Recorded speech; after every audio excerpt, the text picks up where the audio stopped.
Hi from another random day at Dhaka University.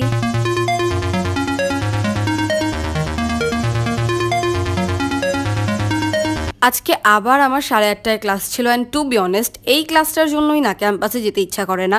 মানে যাওয়ার পরে ভাল লাগে কিন্তু যাওয়ার আগে অনেক হ্যাসেল, আমাকে গাড়ি দিয়ে স্ট্যান্ডে যেতে হয়, দেন বাস ধরতে হয়, দেন আবার হাঁটতেও হয়। আজকে কেন জানি আমার অ্যাডমিশন পিরিয়ডের কথা অনেক বেশি মনে পড়তেছে।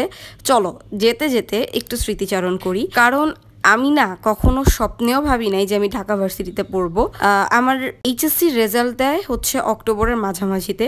তার আগেই আমি মোটামুটি মাইন্ডসেট করে ফেলছিলাম যে আমি বাংলাদেশে অ্যাডমিশন টেস্ট দিব না এবং আমি সায়েন্সেও আর থাকবো না। মানে আমি দেশের বাইরে আর্টস রিলেটেড কোনো সাবজেক্ট নিয়ে পড়বো। সায়েন্স থেকে আমি মুভ করতে পারলেও আমার প্যারেন্টস কখনোই রাজি হয় নাই যে আমি বাংলাদেশের একজন এইচএসসি স্টুডেন্ট হয়ে অ্যাডমিশন টেস্ট দিব না। সো দে টোল্ড মি আচ্ছা ঠিক আছে তুমি বাহিরের জন্য ট্রাই করো, বাট তুমি দেশের পরীক্ষাগুলো দাও, জাস্ট বসো।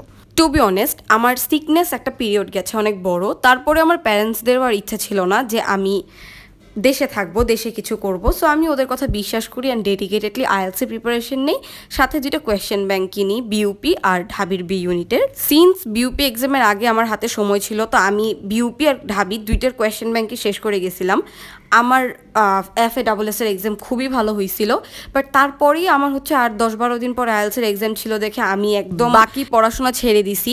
আইএলস এক্সামের 3-4 দিন পরে মেডিকেলের এক্সাম ছিল। এখন আমাকে শুরুতে না করলেও সিন্স আমার বাবা মা দুজনই ডক্টর, তারা মেডিকেল এক্সামের পর অনেক বেশি আপসেট হয়ে গেল। যেহেতু আমাকে একটু বকাঝকা করা হয়েছে, আমারও একটু জেদ হয়ে গেল যে okay what ever it takes, আমি পরীক্ষার আগ পর্যন্ত আমার সর্বোচ্চটা দিব। অ্যান্ড ওই 8 দিন আমি কতটুকু সময় বই ছাড়া ছিলাম আমি জানি না। অ্যান্ড এই পুরা জার্নিতে, মানে এই ঢাবির জার্নিতে সব থেকে বেশি ক্রেডিট হচ্ছে ইমরান ভাইয়ার, who is less a teacher more a path finder for me. তো তারপরে আমি এক্সাম দিলাম। আমার এক্সাম যে আহামরি ভালো হয়েছে বা চান্স পাওয়ার মতো এক্সপেক্টেড হয়েছে ব্যাপারটা তা না।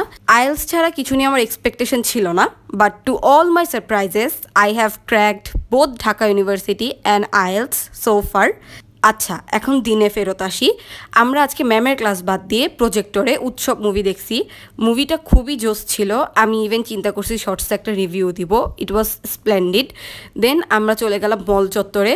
ফারহান, আমাদের সিআর ফারহান আমাদেরকে পেয়ারা ট্রিট দিয়েছিল, পেয়ারা মাখা। বেসিক্যালি আমরা বের হয়েছিলাম ছবির জন্য। তো আমরা প্রথমে গেলাম শ্যাডোতে, ওইখানে ছবির জন্য লাইনে দাঁড়াইলাম, বাট শেষমেশ শুনলাম যে না, ছবি ওখানে পাওয়া যাবে না। তারপরে আমরা পরিবহন অফিসে গেলাম একটা কাজের জন্য। তার একদম পাশেই হচ্ছে সিনেট ভবন, আর সিনেটে রোবোট্রনিক্সের ফেস্ট হচ্ছিল। How come we missed that. So আমরা পরিবহন অফিসের কাজের জন্য ওয়েট করতেছিলাম বেসিক্যালি, তার মাঝখানে ভাবলাম যে ওকে রোবোট্রনিক্সের ফেস্ট দেখে আসি, হুইচ ওয়াজ প্রিটি হোলসাম। তারপরে পরিবহনের কাজ শেষ করে আমরা হচ্ছে ডাকসুর দিকে যাই। ডাকসুর সামনে আমাদের উমামা আপুর সাথে দেখা হয়, কিছুক্ষণ কথাও বললাম।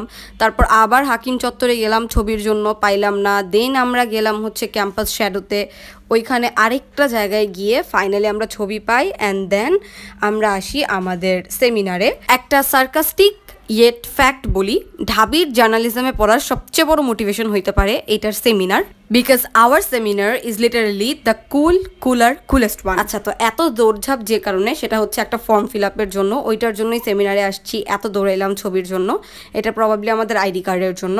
এই সব কাহিনী করতে করতে আমি দেখলাম যে আমি আমার বাস মিস করে ফেলেছি অ্যান্ড নেক্সট বাস অনেক পরে। সো আমি হাঁটতে হাঁটতে শাহবাগ চলে আসি। ওই ওয়াকটা খুবই টেরিফিক ছিল। দেন একটা লোকাল বাস ধরে বাসায় চলে আসি। Bye bye.